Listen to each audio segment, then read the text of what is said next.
Business owners, operation managers, and space-age problem solvers, listen up.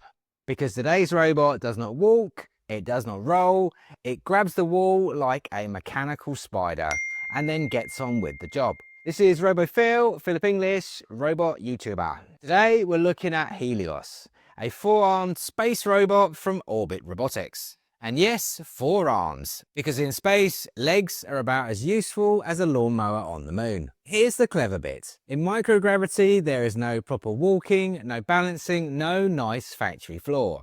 If you push against something, you float away like a confused balloon at a birthday party. So Helios uses two robotic arms to anchor itself to the inside of a spacecraft, while the other two arms do the work.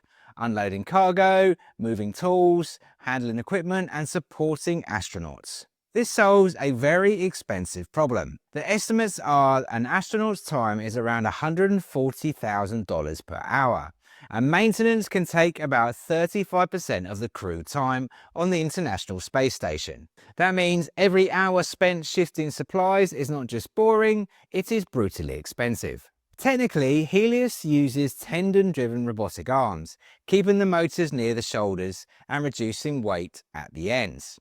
In simple terms, it's light, smooth, and more controllable. Which matters because in zero gravity, one sudden jerk and the robot becomes an expensive pinball machine. But here's the bigger business lesson. Robotics is not about making machines look human. It's about designing the right robot for the right job. That applies to space stations, warehouses, hospitals, factories, logistics, food production, retail, and commercial automation. The future of AI robotics and humanoid robots will not just be about walking, it will be about usefulness. Subscribe to RoboPhil for daily robotics news, robotic insights, and AI robotics.